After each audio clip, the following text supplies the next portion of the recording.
Hello? Oh, ano yun? Gusto mong malaman kung gaano karaming solar panels ang kailangan ikabit sa bahay mo para makatipid ka ng 50% ng billing statement mo? Talaga? Ganito lang yan kadali. Panuurin mo yung YouTube video namin tungkol sa how to calculate how many solar panels do you need. Yun. Pag napanood mo na yun, sir, malalaman mo na.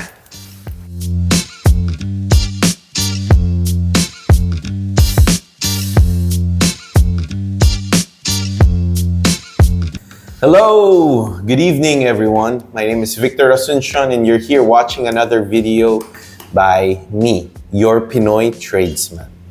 Okay, so today, we're going to talk about something na medyo less exciting. And a lot of people might get bored. So I'm gonna try to entertain you through this whole video. But ang pag-uusapan natin ngayon is paano nga ba natin malalaman kung gaano karaming solar panels, ilang kilowatt, ano ba ibig sabihin ng kilowatt, gaano karaming kilowatt ba kailangan ko sa bahay ko? 1, 2, 5, 8, 10, 12, maraming nalilito. Ang sasabihin lang nila lagi, pag nag-i-inquire sila sa isang solar company is, meron akong 3 aircon, meron akong 2 ref, ilang solar panels ang kailangan ko? Maliit lang bahay ko.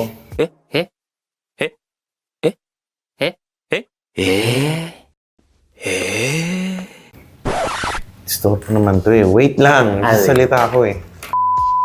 So, most of the times, customers are asking, paano ba magpakabit ng solar? Ano bang gagawin ko? Kakausap ako ng solar installer. So, sasabihin nila, 2 aircon ko, 2 yung ref ko dito. Sa second floor, meron ako isa pang ref. Siguro meron akong 200 light bulbs. Parang ganon. Ang hirap na basis nun as a engineer kasi different refrigerators have different wattages. Different washing machines have different wattages, diba? Different air conditioning units may pull different wattages.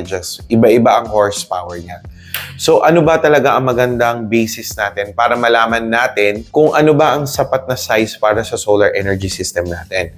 Kasi hindi natin alam, di ba? Naririnig natin 1 kilowatt, 3 kilowatt, 5 kilowatt, 10 kilowatt, 12 kilowatt. Maraming iba-ibang klaseng kilowatt. So, ano ba pwede sa akin? Yung kapitbahay ko, naka 5 kilowatt lang. Ako kaya okay na ako kasi yung kapitbahay ko, 5 kilowatt kinapit, 2,000 pesos na lang daw from 8,000 pesos ang billing statement niya. So, paano ako? Sapat na ba sa akin ng 5 kilowatts? Siguro pareho lang naman. Magkasing laki lang naman yung bahay namin eh. Well, there's a lot of factors we need to consider. Okay? Isa doon is sa umaga ka ba gumagamit ng kuryente o sa gabi? Kailangan natin ma-determine yung factors na yon.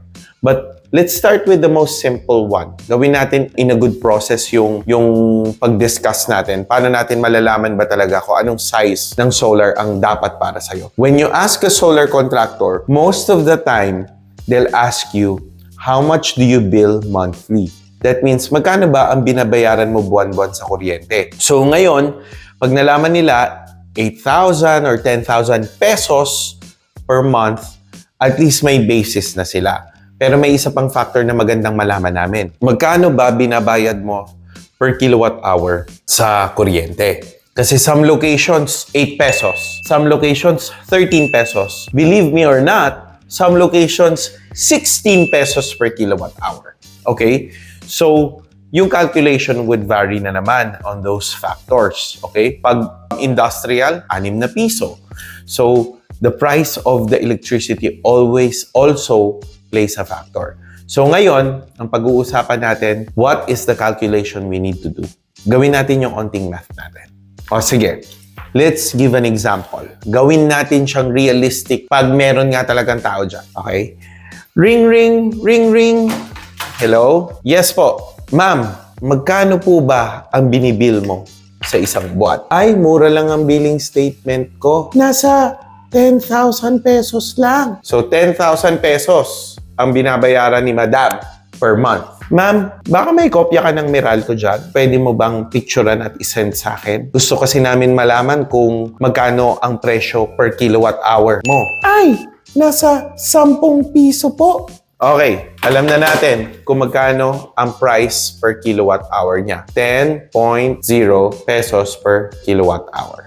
These are the 2 really good factors that we need to take a look at. Ang presyo ng kuryente, pabago-bago. Pero yung amount of electricity na dumadaan sa metro na yan, pareho lang yan. Kilowatt hour, kWh, actually, is a measure of the amount of electricity that flows per hour. Yung term na kilowatt hour. Yeah. So, kaya kilowatt, kasi 1,000 watts. Pwede mo rin siyang isipin as watt hour. Pero, Meralco doesn't measure our electric consumption by watt hour. They measure it by kilowatt hour. So, kilowatt hour ang magiging basis natin. So, let's take this for example. 10,000 pesos per month ang binabayaran ni client. You have to divide that by 10 pesos per kilowatt hour. Magka-cancel out yung 2 peso value natin dyan. 10,000 divided by 10, how much? 1,000 kilowatt hour. So this is how much electricity, anong pangalan ng client natin? Si Miss Priscilla consumes. 10,000 pesos ang binabayaran niya. She probably lives in somewhere in Marikina, 10 piso per kilowatt hour. Consumption niya is 1,000 kilowatt hour. Actual consumption ang tawag dyan. Okay, actual consumption. And guess what? Pag makita mo ang Meralco bill mo, nakalagay na ang actual consumption mo doon. Okay? Hanapin mo lang yan. May Meralco bill ba tayo dito? Michelle. Pause mo. Pause lang, saglit. Alright guys, I'm back. Yung pinakagwapong Pinoy tradesman. Always the best and always the greatest. Meron tayo dito ngayon ng napakaganda nating specimen called the due date Meralco bill. Si Judith. So, mapapansin mo sa Meralco bill mo, meron kang tinatawag na, asa na yun dito? Your rate this month. Naka-net meter na nga kasi pala to. Pero ito po, import energy. Pag hindi po siya naka-net meter, ang pangalan niya is actual consumption. No? Makikita mo dito, guys, actual consumption. So, in order to get the actual consumption, napakasimple. Yung billing, please pay, itong amount mo to, yung bill na lumalabas dito, divided by, nakalagay dito, your rate this month, divided by your rate this month. So, yung babayaran mong halaga for that month, divided by your rate this month, makukuha mo yung actual consumption mo. Yung mga Meralco bills natin ngayon, they already measure it. They already compute for the actual consumption. Nakuha na natin yung actual consumption natin. 1,000 kilowatt hour. Paano natin malalaman kung gaano kalaking solar energy system ang kailangan mo dyan? I'm going to give you the mathematics for it, and then we'll explain why those variables. 1,000 kilowatt hour divided by 30 days. Nakikita pa ba dyan? 1,000 kilowatt hour divided by 30 days. You will get... Patulong naman ako sa math, oh. Ayoko na mag-isip, eh. Pagod na ako. Dali na, tagal. 33.3 kilowatt hour per day. Okay? Kasi divided by day. Now, ito, i-divide mo to by 4.0 hours. Okay? Kita pa rin sa camera? Yes. Okay. 8.33. 8.33 kilowatt hour. Ayan, per 4 hours, basically. 4.0 hours. But, ito na yun, system na kailangan mo. 8.33 kilowatt hour in order to produce almost 80 to 100% of your consumption. Yan na yung size ng system na gusto mo. The 80 to 100% covers yung, syempre, may mga days na makulimlim, syempre, may mga dims. But if you average it out throughout the whole year, 8.33, 80% to 100%. 8.33 kilowatt hour. That is the system size that you need. So the key mathematics that you need to do is actual consumption divided by 30 days divided by 4.0 hours is equal to system size. System size, yung size ng solar module, size ng inverter na gusto mo. Some clients out there, pag nakuha mo na yung system size mo na yan, add ka, 50%. Yan yung mga taong sigurista gusto nila. 100% powered. Ngayon, that's if you are operating on a hybrid system that all of the electricity that you will produce, you can store. Okay tong setup na to. But, kung naka-net metering ka, because your export electricity is only accepted by half the price or less, you need to increase your system size by almost 100%. Because you need to export more electricity to cover your nighttime consumption. Okay? Understood? Naiintindihan nyo yun? Majority of the people who ask me, tinatanong nila ako, Victor, bakit 4.0 hours? Eh, di ba may 24 hours a day? 24 hours a day nga. But how many hours in that day ba may sikat ng araw? Oh, kahit na. So, hindi nga 24 hours. So, ang sikat ng araw is from, let's say, 7 a.m. to 5:30. So, that's almost 10, 11 hours. Bakit 4.0 hours ang consumption mo? This is where this comes in. We're talking about maximum radiance. Yung 4.0 hour mo kasi is your maximum sun radiance. Okay? So, if we're talking about the sun, on how it works during the day, 6 a.m. in the morning and 6 p.m. sunset. In the middle, you have your 12 p.m. Yeah, okay, 12 noon. So, when you wake up in the morning, your solar energy system na nakasize ng 8.0 kilowatt power. Hindi naman yan pagkasikat ng araw ng 6 a.m., 8 kilowatt power kagad yung production yan eh. Magsa-start yan with 200 watts, 300 watts, 400 watts, 500 watts, 600 watts, 700 watts, 800 watts, 900. Tapos magpipeak siya. So, yung peak niyan, hindi mo naman mahihit talaga yan kasi we're looking at 80%. 80%. 8.0 natin, nandito yung max. Okay, highest. Dito. 80%, bababa na, sunset na, you know what, gabi na, time for beer. Okay, so 6 p.m. na yon. Wala nang araw. So, hindi natin makakalculate yung whole 12 hours or 10 hours because hindi naman siya maximum throughout the whole 10 to 12 hours. So, nag-gradually come up siya. This is what we can also refer as the bell curve. Okay? Kasi tingnan mo, mukha siyang bell. So now, here's the thing. If you calculate it, boom, boom.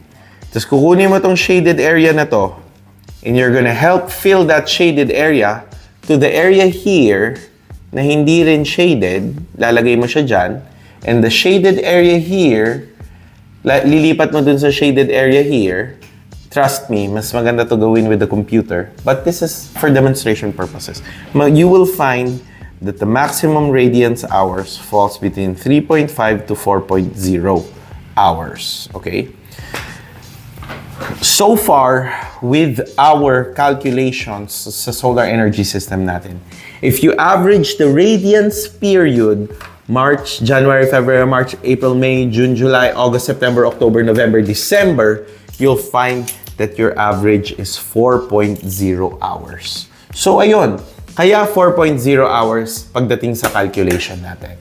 So, if there's somebody who will tell you na 5.0 yan, or 6.0, or 1.5, or 1.0, it's possible that they're calculating radiance hours from a different country.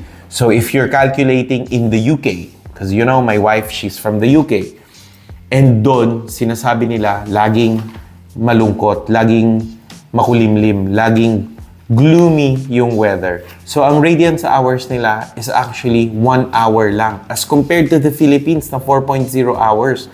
So, sa isang araw natin, radiance hours natin ang taas.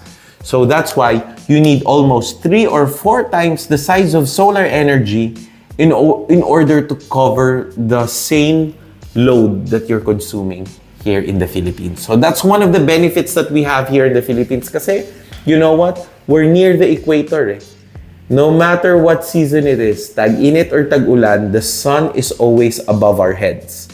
So that's one of the benefits of getting solar here in the Philippines. So my fellow Filipino people, this is the calculation that you take a look at that will also prove that solar energy is also a very viable use for us here in our country. So, ayun. Ring, ring, ring, ring. Hello, Miss Priscilla. Yes. 8.33 kilowatt hour ang kailangan mo para makover natin 80 to 100% of your billing statement.